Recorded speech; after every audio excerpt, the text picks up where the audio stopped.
we now turn to Joe, and you know his biography, his resume from the flyers and from your own personal knowledge. But for me, over 40 years, Joe's been a deep friend and a colleague. And when I would ever have to think of an activist with an academic grounding, Joe Holland is that intellectual thinker, but not just a thinker academically, not just reflectively, but a thinker for action. And Joe combines that wisdom and that prudence to take action that we so desperately need. So when we thought of this topic of Christian nationalism, I turned to Joe and said, Joe, you're our person. So with that, we turn over to Joe Holland, and we're very grateful for his presence here tonight. Thank you, Joe. Thanks, Joe. Right. And greetings to everyone. My thanks to SETI. I won't mention everyone that you've already been introduced. So I do have to give a special word of thanks to Joe Iannone, because he brought me to Miami, to St. Thomas University many years ago. And that really became the central experience of my adult life and form. And he also asked me to kind of give up teaching theology and teach philosophy, which was a tremendous gift, actually. And that I'm still building off that and learning from it as well. So, and I see lots of old friends here. I'm afraid I can't mention all of them, but this is partly a large group because it seems to be a family reunion of mine. My beloved spouse, Paquita, is here, and also my daughter, Natanya, our daughter, Natanya, and my sister, Susie, and my sister, Maureen, at least on the female side of our family. they're all here. But I can't not mention Elisabetta, who was a great inspiration to all of us, and my brother in spirit, who is an adopted member of our family, Joe Fahey. Great. So, and so many of Fidelis, Sharon Joy, I could just keep going and going, and all the great folks I see here. But let me jump in. I worked out what I wanted to do. Oh, but first, I also want to thank the Chardin Associates, which keeps alive the memory of Cardinal Joseph Chardin, who invented the Belgian Catholic priest from the 20th century, who invented the See Judge Act method. And Brian told me that today is the birthday of Joseph Chardin. So it's very appropriate that we have the Chardin folks here. I worked out what I was going to do, and then I realized something else I thought I would put in. So this makes it a little more burdened. I hope it won't make it a little longer, but it's about another figure, European figure in the 20th century by the name of Emmanuel Mounier, who was a famous, well, I'll say later who he is, but he faced fascism in the 20th century and wrote some very insightful things about it, a great Catholic leader. And so I want to do that first, and then I'll add. What I would basically add is taking SETI's name context. I'd like to take a sort of broader and deeper context than our media and even our scholars usually present to us. I think what we're facing in a world historical moment that is and one of the most dramatic moments in the entire journey of human evolution. So it's a biggie. But let me show. I have a PowerPoint. I'm going to run through this PowerPoint fast, and maybe Joe and Brian can send it all to you afterwards. So don't worry about taking notes if you don't get everything down. Also, I'm going to refer to a book I wrote, and on the SSGN website, it's there for free downloading. And there's a lot of material of mine, not of Mounier, comes from that book. So you can do further reading about it there if you wish. I have a couple of other essays. Maybe I'll try to get up online and you can be notified about too. They're somewhat, particularly a long essay I wrote recently at the request of a journal on of social encounters from the Catholic University of East Africa in Nairobi. And then it's a long essay about Emmanuel Mounier. So that's what I'm going to be drawing. Okay, I'm going to jump now to the webinar, to the power. Okay, you know who I am. Enough to do that. Here's what, is there any way, I have to share a screen first. Wait a minute, excuse me. Yep. I better get out of this. And I have to be the one who shares it, yeah. Here we go, share. Okay, great. There we go. And I'll jump back to do it as a slideshow from the beginning. We can skip this. We can skip that. Okay. I want to talk a little bit about the crisis that has already taken the form of Christian nationalism and could take the form of Christian fascism. There's certainly pointers to that, but we're definitely not presently in a Christian fascist situation. But there are tendencies in that direction. First, I'll go through how Emmanuel Mounier analyzed the situation in the first half of the 20th century and who he was. He was a philosopher, and he analyzed philosophically and critically Marxism, which he thought led to liberalism, which he thought led to Marxism, which he thought led to fascism, which he thought led to nihilism, all of which were problems for him, which he thought led for him then to Pierre Teilhard de Chardin, who he thought really provided the framework for a solution. Then I'll give my deeper context. I'll say something about capitalism, which historians generally, modern industrial capitalism, which historians usually say begins about 1780 or 1760 or so, and modernity, which is a much longer time frame of 1500 up to 2000, let us say, in rounded numbers, and then a still longer framework of human civilization, at least from a Western perspective, that takes us back perhaps about 5,000 years. And how those all bear on the crisis today. And finally, some strategic responses to Christian nationalism and possibly Christian fascism, and they'll be very tentative and brief at the end, okay? Here. A few words of introduction now about the crisis before Mounier. I'm going to be drawing on this book. I'll say something about Christian nationalism and fascism. I want to point out four ever deepening levels of social analysis. So we really do have to go beyond what we get in the media and even in some of our books. And then a brief reflection on when I continue the failure of modern civilization, which is, by the way, national, based on the nation state. That's a distinctive a modern form of social organization, the nation state. This is the book I'm referring to. It can be downloaded from the SSGN website. You just can click right down here on it and you'll get a free digital copy, okay? It's a heavy book. It was a difficult exploration for me first time through. It may be a little cumbersome, but that's what I'm going to be drawing on, okay? That's one of the charts from the book. Just the point, modern Western industrial colonial civilization, that's what I see breaking down. And we're called to go to a postmodern, and I don't mean postmodern in the deconstructionist or post-structuralist sense. I mean an ecologically postmodern, after the modern, global electronic ecological civilization. And the electronic revolution is very central here, replacing the industrial revolution. I won't go into it here, but it's also a dramatic shift in the foundational spirituality of the West and a new spirituality that's ecological. And the cosmology which is foundational for philosophy and for science and for all institutions, is also shifting. A little bit more, I'll say a little bit more about Christian nationalism and Christian fascism. Christian nationalism, that's been with us since the beginning of the nation. A city on a hill, the New Jerusalem, we're chosen people.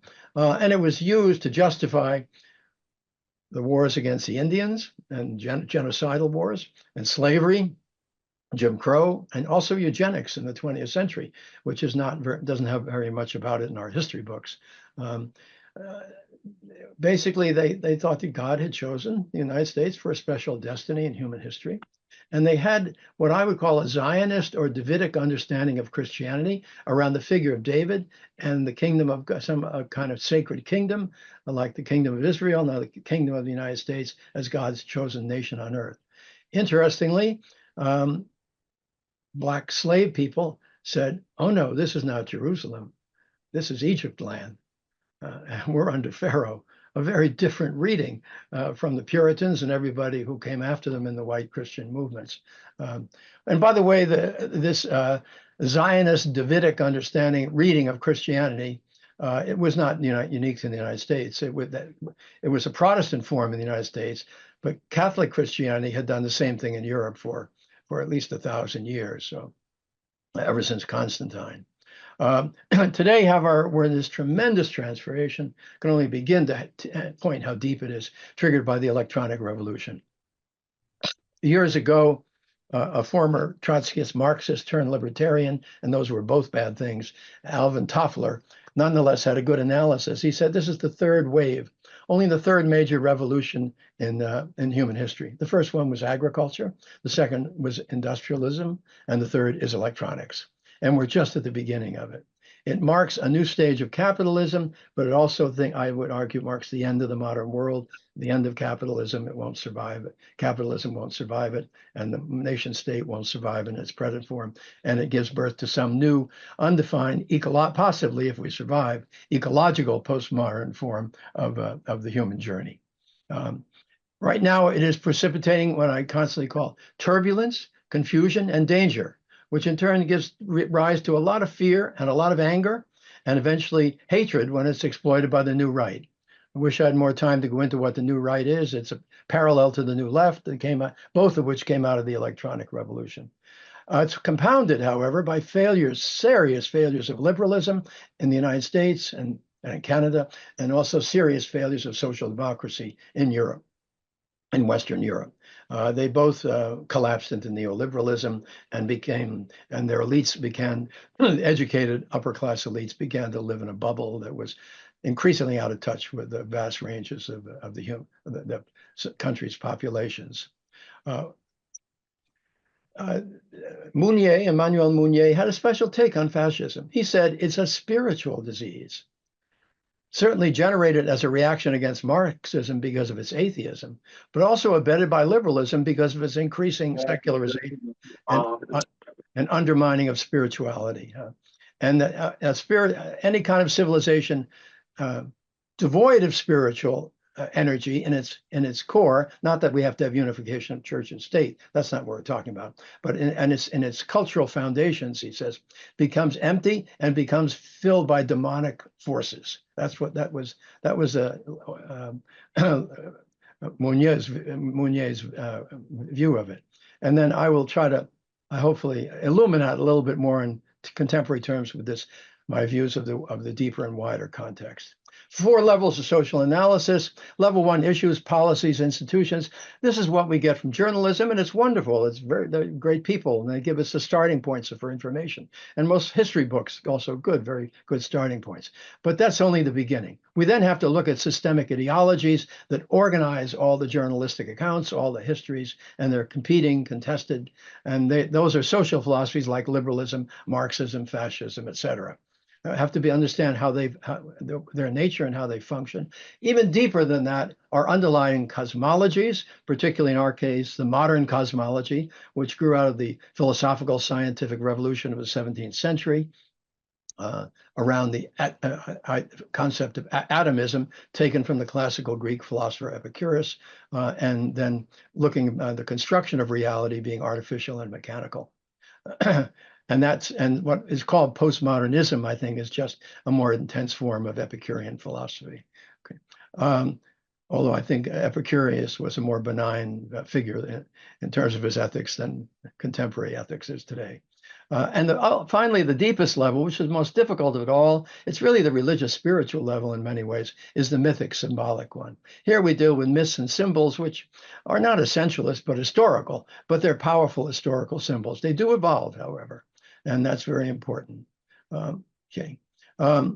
The breakdown of modern, usually I would call it modern industrial colonialist civilization, but because we're talking about Christian nationalism, it's the breakdown of modern nationalist civilization.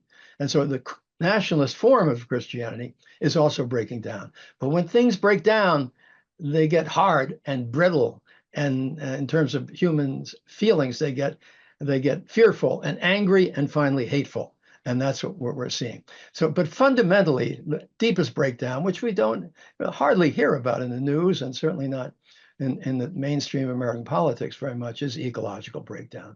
It is foundational. That is the most threatening catastrophe is hanging over our heads. And it would either be slow by ecological breakdown, or the same thing could happen rapidly through nuclear war, which would be an accelerated nuclear breakdown, accelerated ecological breakdown. Secondly, and integrally interwoven with that, these are inseparable things. We're having a social disintegration as well. Polarization, the erosion of community, family, atomization of people, high levels of suicide, depression, and so on. The Harvard sociologist wrote a book a few years back, Bowling Alone. The small communities and organizations are disappearing. And finally, there's a spiritual disintegration, which is first the triumph of secularization, and ultimately, I would argue, the triumph of nihilism. Okay. The Emmanuel Mounier here's his figure, born 1905 to 1950, a zero hidden under there. French Catholic philosopher of personalism.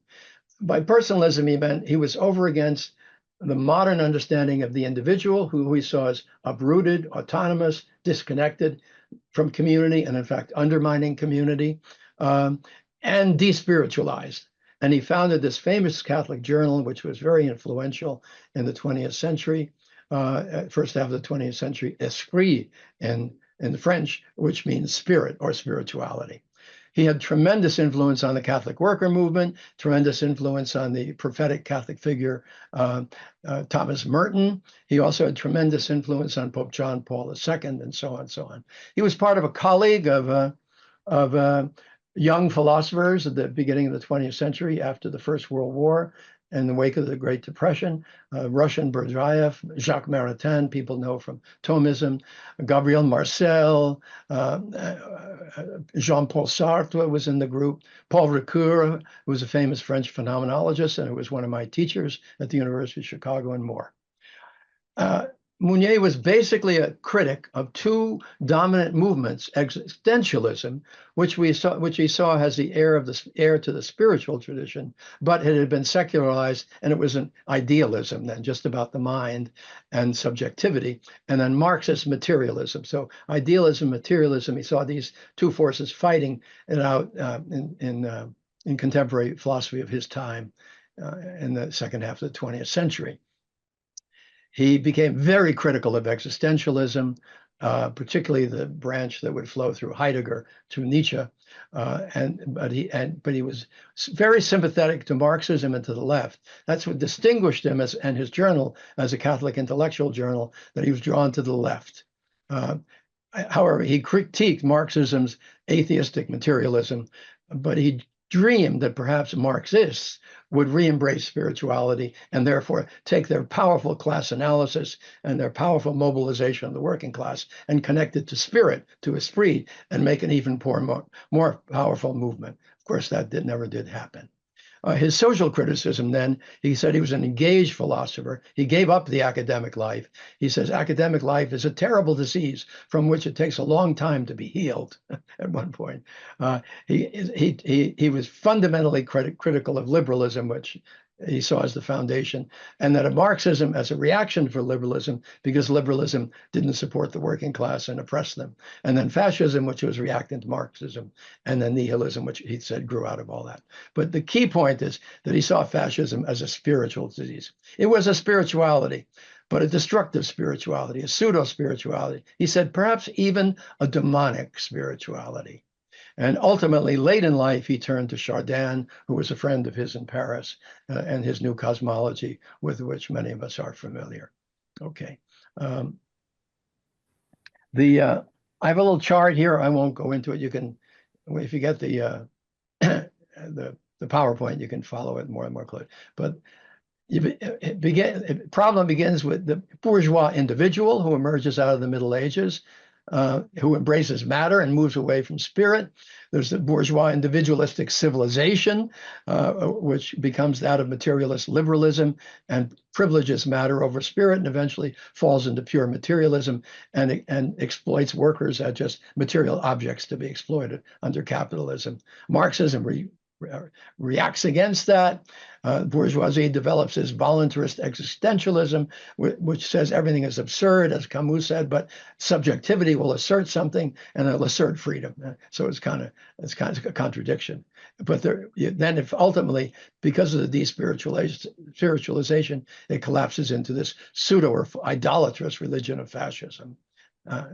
And it collapses ultimately into nihilism there. So his solution is First, he thought personalism alone could do it, and he pressed for that. And you can read about what personalism was about. But ultimately, he decided he needed a cosmic, philosophical, scientific foundation. And he found that in Chardin's Cosmogenesis. And Chardin took from Mounier the idea that the universe was bringing forth human persons, and that matter generates life, and life generates thought. And for anybody who wants to follow up on that, Chardin's two most important books was The Divine Milieu and The Human Phenomenon. Okay, that would be, either of those would be worth a seminar on their own. Okay, my analysis. Now I'm going to put some more context to it. It's not sufficient, as Mounier did, to speak about capitalism, which most people do. Like all things, it is historical and evolving. There isn't any one model of industrial capitalism. We have three stages of it. And I'll just give you a quick chart about that, which you can study later. But each of these stages has different laws, different dynamics, and requires a different response. Those of us who are up around our ages with gray hair and balding heads, we lived through the stage of national capitalism, which was a reform one. It was reformed, by the way, not by liberalism. Liberal capitalism, and liberalism is basically laissez-faire. It was reformed not by liberalism, but by three things: by Jewish socialists, by Protestant social gospel people, and by Catholic social teaching, all providing the brains, but the muscle came from the working class. And that's what, through their unions, and that's what reformed capitalism. So we had reformed liberalism, but it wasn't reformed by liberalism itself. It was reformed by outside forces. And that became social liberalism in North America, and in Europe, it became social democracy. However, we're dealing with something more than the breakdown of just capitalism. We're dealing with the breakdown of the entire modern frame of reference, which is this 500-year cycle. Doesn't begin with Columbus, begins with the printing press, and just that shortly before 1500.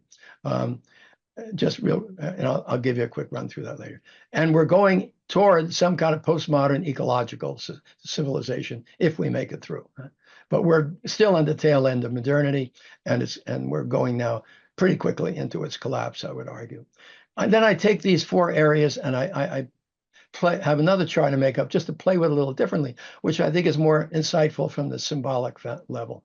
I put the classical and the modern together. The first wave, which was the longest and deepest, where we separated from the primates, I call it the women's revolution, because it does seem that women's intelligence was at the foundation of this early beginnings of it. And there's lots of data about that beginning to be from. The men's revolution then is twofold: the classical, which I say is patriarchal, and the modern, which I say is not patriarchal, but worse, hyper masculine. And then some, as a woman who wrote the book, The Chalice and the Blade, some kind of partnership revolution, perhaps, if we make it through.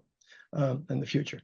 This is a chart on the three stages of capitalism: local, national, global. You can see there, key thing: factory revolution, machine revolution, electronic revolution, laissez-faire liberalism, laissez-faire state, reform liberalism, social welfare state. Now we have neoliberalism with national security state, and I could go on for days about that. Similarly, here's the modern thing, and you can go back and look at this, or you can read more about it in the book. Again, we go from tribe to city-states with agricultural empires, to nation-states with industrial empires, to now to some, perhaps, if we make it, to a global ecological civilization. And they're in turn linked to speech, handwriting, mechanical printing, and electronics. The cosmology is different in each one: organic, hierarchical, atomistic, and ecological. The spirituality is different, and the mythic symbolic foundations are different. Again, I can't go into it. Here's a little chart putting the second and third together, and that you lay it out at that. Okay, that's an overview. There's lots more I could say about that. And I know for SSGN, those of you who are from there know this, but others would be welcome. Jim McClellan has asked me to do a seminar on the book that I showed you. I was hoping to write a shorter version of it, but life is very busy, and I think I may not get that done. So I think I will offer to do a seminar on the book, and we'll just take select chapters on it. So sometime in the next few months, that may be available, and we can, if anybody's interested, we can unpack all of these things a bit more. Responses. I don't know how that E got up there. That's a mistake. Political response. I have a paper that I sent to Joe that will be distributed afterwards, that I wrote after the elections, thinking about what to do. And it seemed pretty clear to me the central political thing to do, since we're talking about elections, we must either reform the Democratic Party or reform social democratic parties in Europe and elsewhere, or we must create new parties. They must be populist parties. Historically, populism was a movement of the left, but the new right realized how weak, how the liberals had lost the allegiance of the working class, who from the time of Franklin Delano Roosevelt had been the heart of the Democratic Party and also the largest class in the whole country. They lost them, and so they saw a strategic opening that they could co-opt the working class in a right-wing populism. And they were very sophisticated, and they did an incredibly good job of it for a terrible purpose. So we need to resurrect social populism from the left. However, that would not be enough. It must be foundationally ecological populism as well. And it must be rural urban, beginning with the rural and then including the urban. Again, I could say more about that, but Joe, I think, is going to send out that paper. It's a short paper, but you can read that. There would have to be an economic correlative of that. And, I'm all for the unions, and I mean to strengthen the unions, but I think they won't stand much of a chance against fascism if it emerges, or the breakdown of industrial civilization if it develops as it looks like it will, and our economy could collapse. So the cooperative movement. And by the way, the capitalists have always fought co-op movement just as vigorously as they have fought the union movement. And so we have a legacy, though, of social co-ops, but they would have to be ecologically oriented as well, ecologically foundational. My good friend Anthony Flacavento from Southwest Virginia has a book about that, something like Economics from the Grassroots Up. He's done tremendous work in that. He was ran for Congress, but he was blocked by the coal companies. Now, because this is probably primarily church groups, Christian groups, there are two theological responses, I think, that we have to weave into the foundations of our, not just our theologies, but the foundations of our Christian communities and pastoral life. And that is liberation theology. And of course, we know Gustavo Gutierrez just died, the father of liberation theology from Latin America. But we have liberation theology that's hundreds of years older, and that's the Black theology. The Black theology, first of the slave peoples, and then those living under Jim Crow, and still today, thanks to people like Jim Cohen and many others, liberation theologies. And the big difference is, as I mentioned before, for the European theologies and the European American theologies, they were Zionist and Davidic. Christ the King, a figure like David. Jesus, the anointed one, the Mashiach, the Christ, who is the King, the Messiah. And that means that the rule comes through the rulers, top down to the people. That's been the dominant one since the time of Constantine. That is not the dominant theology of the Gospels, however. Just the opposite. The dominant theology of the Gospels is Jesus, Yeshua, Mashiach, Joshua, the Messiah, the figure like Moses, who liberates the people in the Exodus from Pharaoh, from the empire of oppression. That's the one. So that's really that we have to begin to fundamentally shift our soteriologies, our doctrines of salvation in that direction.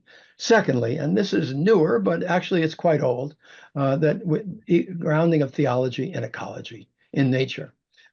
Actually, it's a very ancient thing. The early Christians always said that God gave us two books. The book of the Bible is the second book.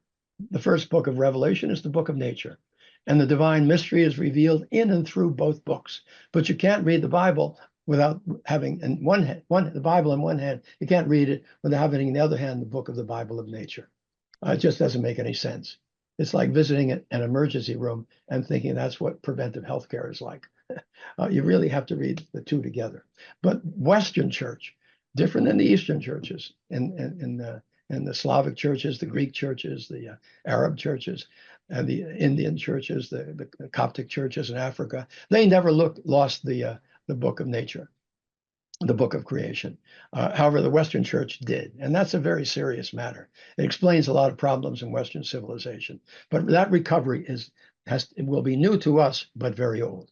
Peter Boren of the Catholic Worker says we're picking up some things that look new, but they only look new because they're so very old. And lastly, if we want something practical to do with those two theologies, urban and rural and parish communities and all kinds of other Christian communities, and here I would take my cue from Elisabetta, it is regenerative agriculture. That's the starting point for rebuilding the civilization, I would. And there are many people in SSGN. Tim Van Meter, for example, from the Ohio Methodist School of Theology, has turned this whole school around into a regenerative farm, the whole seminary, and other people as well know much more about it. We just had a speaker on that from SSGN, Emmanuel Leroux from Tampa, St. Petersburg area, who has an organic restaurant and has urban organic farming that he uses for his there. Okay, I ran through that. I hope it wasn't at too much a high speed with my New York City tempo, which I unfortunately still carry with me. I'll stop there and I will stop sharing screen. Okay. Wonderful. Thank you so much, Joe. Maybe just take a breath, all of us. We are going to move into small groups of 3 to take a moment to just share what's resonating in your spirit, your mind, your heart from what Joe has shared. We'll have about 30 minutes, so each person would have about 10 minutes to speak, but follow the flow of the conversation, just sharing what resonates, what questions you may have. And then at about 8:10, we'll come back into the large group to hear some voices of what's alive for folks, what questions may be resonating. So before we go in, there's a question in the chat. Joe, if you just want to define what SSGN is. Oh, it's the Spirituality and Sustainability Global Network, which grew out of a series of conferences in Italy that were held in the 1990s, and Elisabetta Ferrero and Rick Clugston were the ones behind it. And then we had 2 more in 1917 and 1918, and after that we formed a network of the people who had been there. It has a website, just I think it's called spirituality-sustainability.net. Great. We'll share it when folks come back from the triad. So I'm going to move you into your breakout rooms. Enjoy your conversation, and we'll see you in about 30 minutes. Well, welcome back, everyone. And this is the opportunity where we have the chance to bring our voice into this conversation and reflection. So things that may have arisen in you, in your triad or dyad, any questions you may have. This is the opportunity for us to cohere together around some of this really powerful information that Joe, you shared. So let's try controlled chaos. If you just want to speak, come off mute, maybe raise your hand and we'll begin. Go ahead, Catherine. Okay, I'll start since no one, in our triad, we discussed, we're clearly concerned about the nation, but our emphasis focuses on what are we doing as church, and how does this impact how our churches respond to what's happening around us. And even the name Christian nationalism, there was really little to nothing in our triad that we found tied to the Christianity of our understanding. And then even mused about, for example, our Christian church has been based in a hierarchical, patriarchal kind of modality for hundreds of years. Rather than saying the Nicene Creed every Sunday, what would it be like to say the Beatitudes every Sunday? Yes. And awaken that paradigm and understanding of Christianity. So thank you. Excellent. Beautiful, thank you. So if I could speak to my good friend Joe. Hi, Pat. I'm Patrick Ahern. Joe, I was thinking perhaps that you would have focused your paradigms and what is happening more to what's happened in the last 2 weeks and what is shaping up to look like fascism and authoritarianism, sort of the whole personalization of, as dictators tend to do, of the Trump brand and only picking loyalists, no matter how unqualified they are, to the offices that he's choosing them to.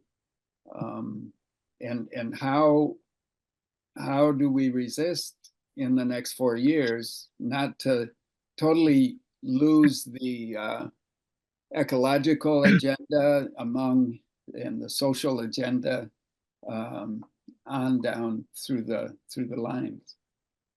Yeah, well, there are lots of wonderful things that have been written.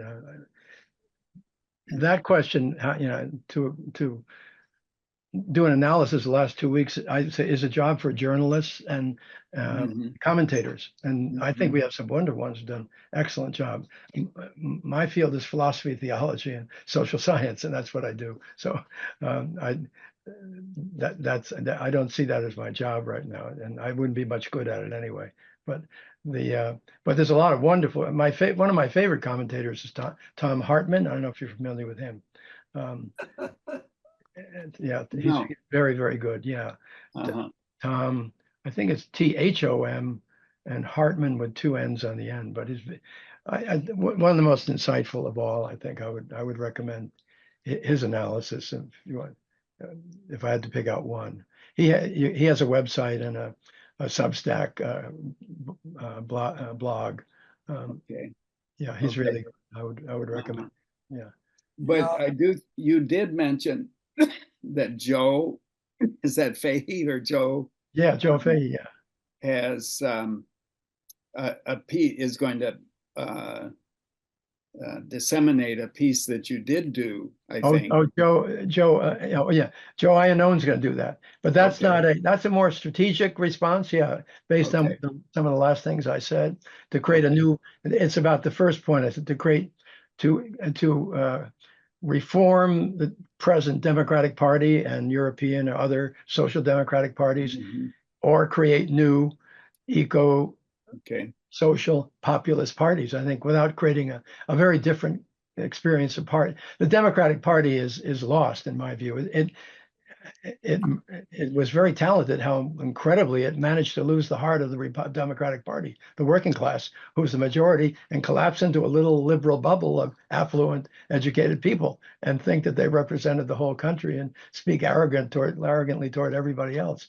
I'm not surprised people followed Trump. The arrogance of the Democratic Party, not Biden and not Harris, they were beginning to break out of that. But from Clinton on, that's what we got. Bill Clinton on, all the way through Obama, actually, But they were trying, but I think they came too late and too little, and the new right was too strong at that point. Yeah. But we need, from the viewpoint of Democrats, critique the neoliberal era of the Clinton through Obama thing as really a catastrophe for the Democratic Party, I think.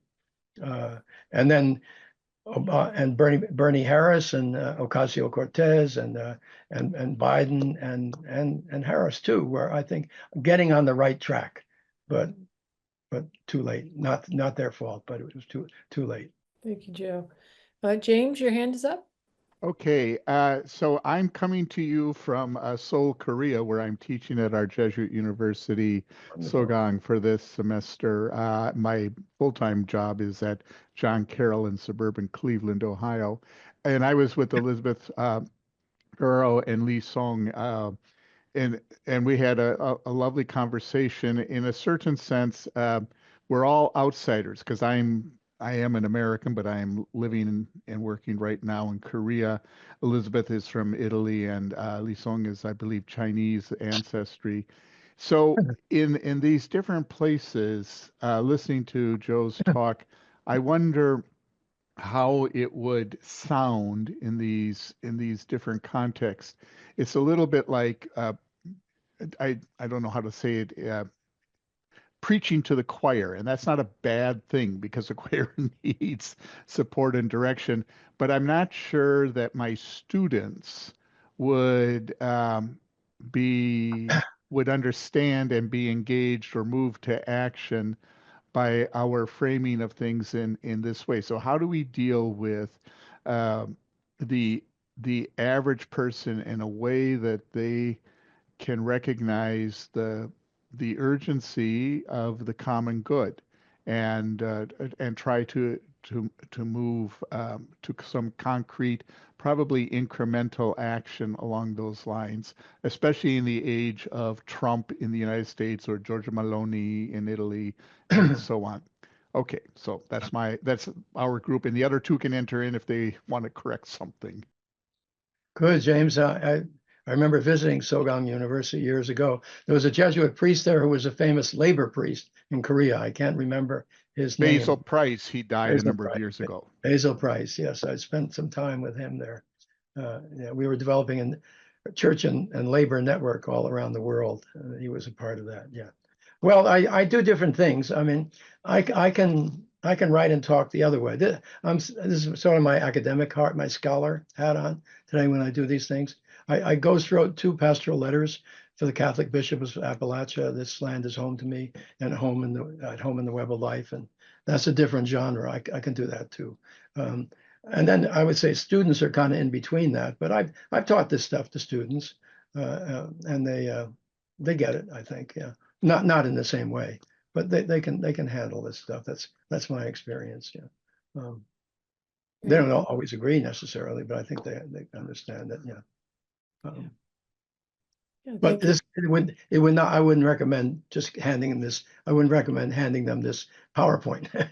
That was a really condensed, intensified and sort of rarefied version of it. Yeah, but we do need to develop pedagogical materials. Yes, I have a little book I published about Peter Morin. I think that would be one example. Has many actually the same ideas, but in a different genre. Yeah. Peter Morin's Green Revolution, co-founder with Dorothy Day of the Catholic Worker Movement. That would be a different, more popular genre. So we need populist material too. That would, as well as populist parties and populist economies. So we need populist educational materials too. I would agree but this is not it, what I did today. Great. Yeah, thank you both. Yeah. Fidelis. Thank you, Dr. Joe, for your presentation. As an African witnessing what's going on in the United States, I thank God I have the opportunity to be here to study democracy. But from my perspective, it appears that there are more fundamental questions people are asking, and the conversation is not very open because people are inclined to partisanism. The question of ethics and religion, which is at the heart of being human, I think is something that is playing out in what we are seeing now. So if relativism is viewed to the level that people's ultimate concern in religious question and the question of morality or ethics is not really discussed in openness, how do we think that the community that we seek to build will be possible? Yeah, Fidelis, wonderful to hear from you. I have to switch screen here. You must be on a different page. There you are. Okay. You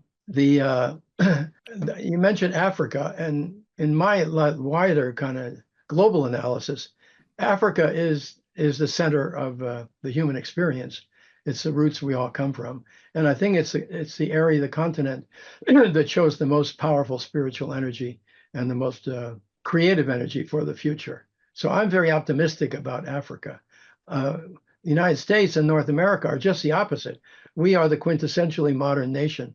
And so it's really hard, much harder for us over here because we're just immersed and steeped in modernity. Africa is still close to indigenous traditions, still close to the book of nature.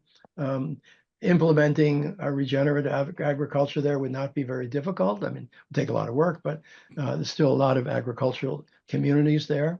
we're so urbanized and suburbanized, it'd be quite a job to try to create a sustainable food system in North America. Maybe you could do it, but it'd be much harder. So I don't know. I'm not pessimistic about the United States, but I'm the least optimistic about the United States compared to the global South. I think the global South, I think, is where the creative energy will come from. And so how should we behave here? Well, I think we should have great compassion, great kindness, great patience, and people are, I think, in the populist base that the right wing is now controls are terribly frightened, terribly alienated, terribly wounded. But you know, when I was teaching at St. Thomas, we lived in Miami, big world-class metropolitan city. That was my home in a place like that. We moved over when I retired, my wife and I, over to the Gulf Coast because it was less expensive, and I had some family there. And we moved to South Venice, which is the poorer part of Venice. And it was mostly tradespeople who lived there, craftsmen and stuff. And they were people with Trump signs all over the place. They were really nice people, and they would do anything for you. And I built a little cabin that was my study there, and I hired some people that come and do some things with it, and inspectors would come, and there were all these, you know, blue collar, you know, hardworking people without university educations. They would say, "Oh, I never met a professor before," and they would stay for an hour and a half, and talk. And then we would chat and we discuss these things, but nobody else I just happened to be there and was talking to them. But there was she had no other access to other information, except that, you know, the right was reaching out to them intensely, but nobody else was talking to them. And and this was back in 2016 elections, almost every one of them said to me, "Now, who do you think I should vote for? I mean, I could vote for Trump, or I could vote for Sanders. Which one do you think I should? I couldn't vote for Hillary, but I could vote for Sanders or Trump. Which one do you think I should vote for?" That was very revealing to me. Every one of them said that over and over again. So they were open to something. They wanted to break out beyond what we, the professionals, were sustaining was not working for them. And they wanted something different. And they could have gone to the left or they could have gone to the right. They didn't really distinguish too much between them, but they wanted something different. So yeah, thank you, Joe. Katie? Hi, good evening. Evening. I would like to say hi to Sharon, Joy, and Ensign. Good to see my Capra courses people here. This is the second Christian nationalist talk I'm attending within the last month, and both times I've heard I guess maybe Christians and centrist, or maybe Christians on the left, but there is this sense of this is not who we are as Christians, is what's being said. And, you know, from a place of mindfulness, I wonder, what would it mean to say that, okay, this is who we are? Sure, there are factions that's gone to the right or way to the left, but what does it mean if we were to just be with what is as opposed to denying it? yeah. And that this, that this is sort of like a sense of to say that you're not this is escapism, or feels like escapism, and it's like trying to deter yourself from what reality is, that this is reality. This is what is happening, and this is coming from a place of nationalistic pride. And it doesn't matter if you are what is happening right now to humans. It is Christians, it is Muslims, it is Hindus, it is Buddhists, that everyone is just in this place of everyone is looking to be right, apparently, looking for some sense of narcissistic attention. I'm not sure what it is, but it is who we are as people, that we cancel each other out perhaps a little too easily, and we're too comfortable doing that.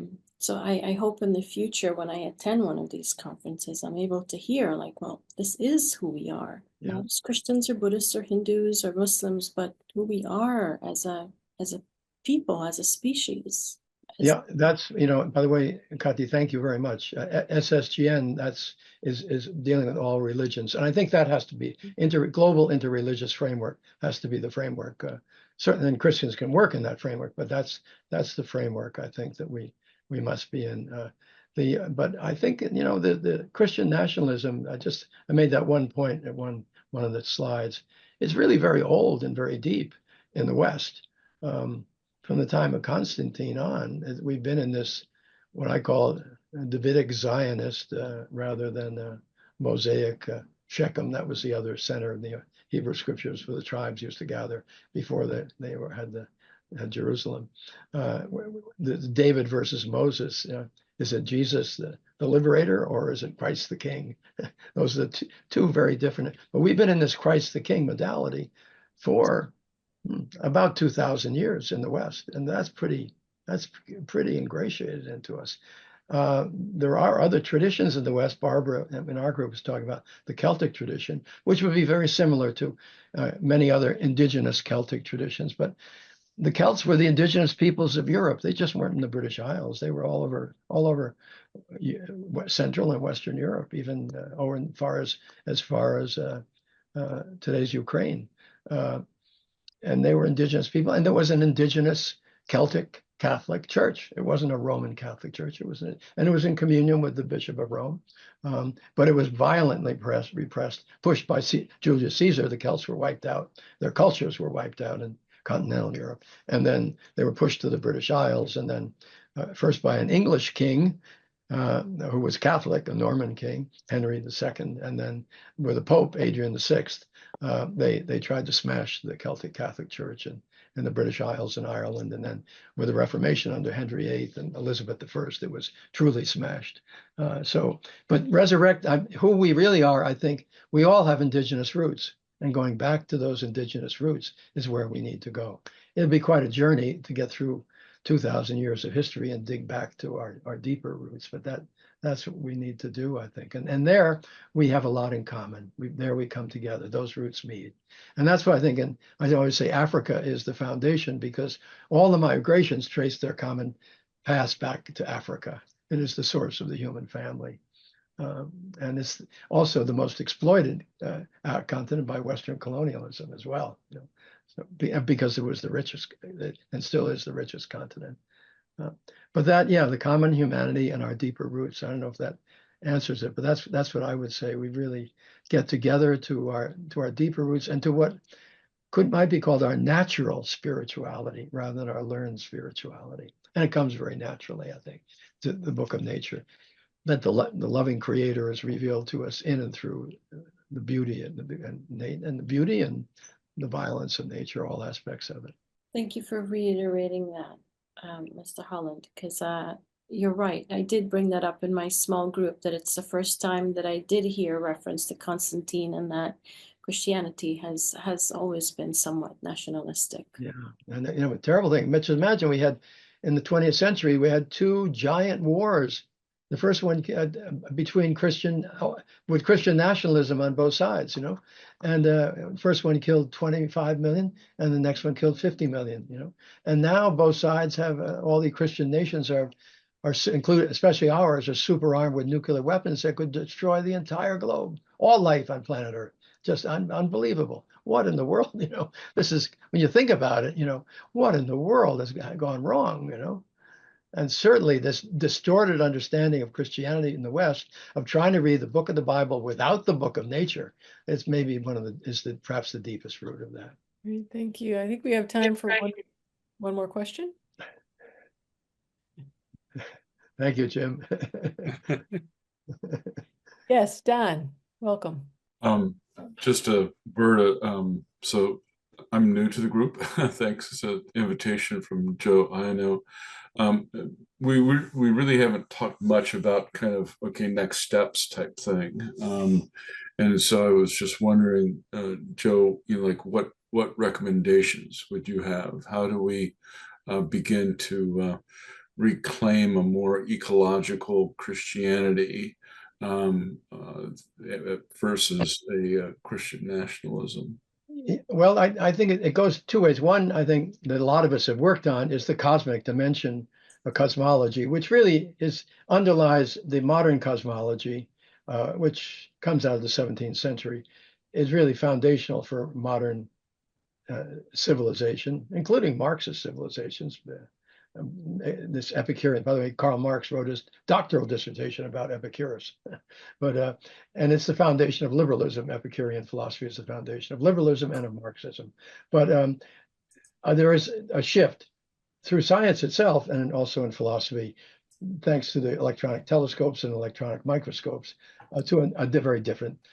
Clearly, the atomistic mechanical cosmology is wrong. The universe and the subatomic world does not work that way. And so we are beginning to see the birth of a new cosmology. And a lot of people have been writing it. Many of us have been studying Pierre Teilhard de Chardin and Thomas Berry, Brian Swim, Fritjof Capra. There's all these people. There's a lot of wonderful thinkers there exploring it. But that new cosmology also resonates with indigenous cosmologies. And I think that's what we can get back to easily, because indigenous cosmologies, I would argue, or indigenous spiritualities coming from indigenous cosmologies, is our natural spirituality. I don't think I had these 4 stages, primal, classical, modern, postmodern. I usually point out, I see them as concentric circles.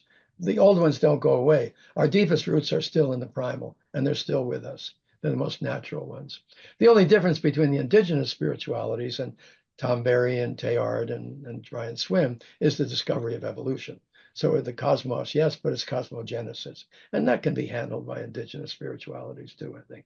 So those two together. But there are many wonderful people writing about that.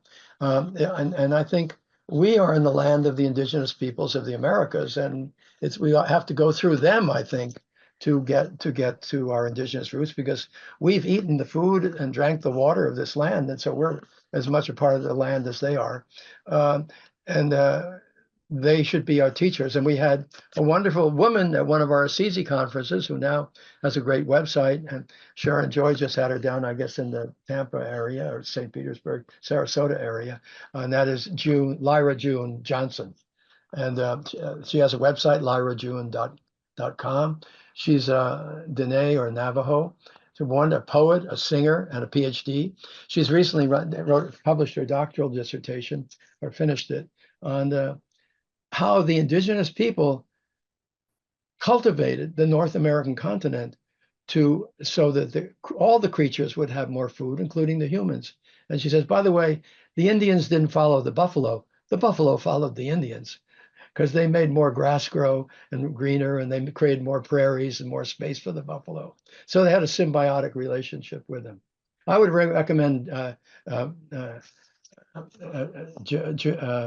Lyra June's stuff very much if you want.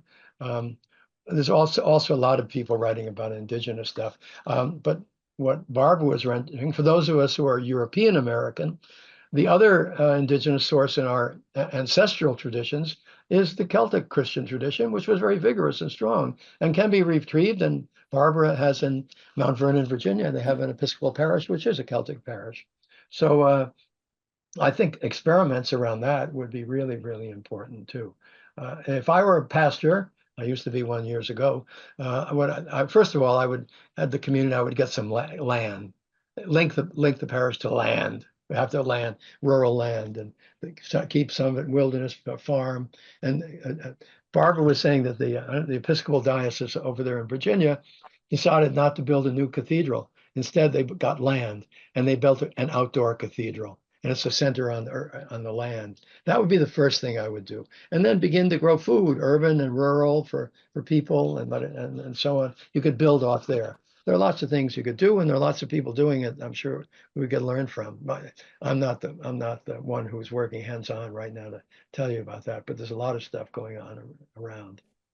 In that regard, I think I mentioned Tim Van Meter at the Ohio Methodist Seminary or School of Theology. He's transformed the whole school. He said we used to have a problem with our budget. We had this huge budget line item we were growing a crop. It was a monocrop, he said, and it required enormous amounts of maintenance, and it cost for a small school $70,000 a year just to maintain this crop, which was called grass. And in place, we replaced it with organic food crops. for the whole thing. And the students work on the farm and so on and so on. And that's what Peter Morin, the Catholic Worker, talked about. We need an agronomic university where the students, where workers would become students and students would become workers, and you would grow your own food and begin to develop arts and crafts and technologies that are rooted in the community. Yeah. Great. Thank you, That's great. Joe. Okay, Sue. We are at time. And we would love for someone in the gathering to offer a closing prayer. Sue, let me first thank Joe, of course, and remind people that the article or document Joe has written since the election and the last week or two will be sent to you, kind of like the next step in Joe's thinking. And maybe I wrote a few words, maybe I'll end with that, okay? If that's okay? Yeah. Let me see if I can read my handwriting here. Jesus came to bring good news to the poor, to those who suffer unjustly, those who are marginalized, and bad news to the rest of us, unless we work to root out the systems of injustice that continue the spiral of institutional violence. That's my prayer for tonight. Thank you all so for coming. And SSGN, Joe mentioned that he is a founder. Arcane is the president. Check their website out, and the spirituality that Joe has talked about tonight can be continued on their website and hopefully in future times together. So thank you very much, and everyone have a very good night. Thank Good you night, all. everyone. Thanks, everybody. Thank you. Thanks, Amen. Joe. Thanks. Amen. Thank you. Good night. Thank you. Okay, good night. Good night. Thanks, Sue. Yep. Thank you. Thank you, Sue. Thanks.